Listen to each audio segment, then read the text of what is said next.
अमेरिकेनं भारतावर लावलेला टॅरिफ सध्या 10%च राहणार। चीन वगळता अमेरिकेकडून इतर देशांवरील रेसिप्रोकल टॅरिफला 90 दिवसांची स्थगिती।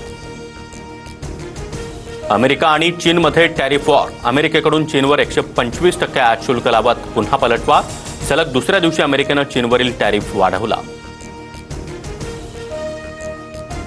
मुंबईवरील 26/11चा मास्टरमाइंड तहूर राणाला आज भारतामध्ये आणणार। तहूर राणाला आर्थर रोड जेलमधील विशेष बराकमध्ये ठेवण्यात येणार। चंबूरच्या मैत्री पार्कजवळ बांधकाम व्यावसायिक सदरुद्दीन खान याच्यावर गोळीबार। अज्ञातांनी 4 ते 5 गोळ्या झाडल्या। सदरुद्दीन खानवर रुग्णालयामध्ये उपचार सुरू। मंगेशकर रुग्णालयानं गरीब रुग्णांसाठीचा 30 कोटींचा निधी वापरला नाही। धर्मादाय आयुक्तांच्या अध्यक्षतेखालील समितीचा अहवाल सादर। राज्यातील बँकांमध्ये मराठीला भाषेत डावलणाऱ्या बँकांना असोसिएशन मार्फत समज द्यावी, अन्यथा मनसेकडून प्रखर आंदोलन करण्यात येईल। राज ठाकरे यांचा इशारा। एसटी कर्मचाऱ्यांना मार्च महिन्याचं 56%च वेतन जमा। एसटी महामंडळाला यंदा सरकारकडून मागणीच्या तुलनेमध्ये निम्माच निधी।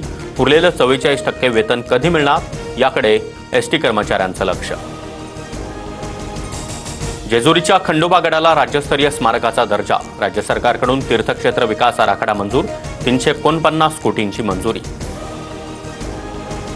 नाशिकमध्ये निवृत्त मुख्याध्यापकाकडून पत्नीची गळा दाबून हत्या। पत्नीच्या हत्येनंतर पतीची गळफास घेत आत्महत्या। पत्नीला स्वर्गलोकी पाठवलं, आता तिच्यासोबत जातोय, चिठ्ठीमध्ये उल्लेख। मुंबईकरांना उकाड्यातून दिलासा मिळणार। तापमानामध्ये आजपासून घट होण्याचा हवामान खात्याचा अंदाज। तर नांदेड, लातूर, धाराशिवमध्ये हलक्या ते मध्यम स्वरूपाच्या पावसाचाही अंदाज। 15 साखर कारखान्यांना जप्तीच्या साखर आयुक्तालयाची नोटीस।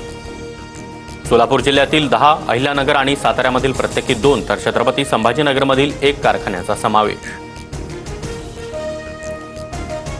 आयपीएलमध्ये गुजरातचा राजस्थानवर 58 धावांनी दणदणीत विजय। साई सुदर्शनची दमदार खेळी।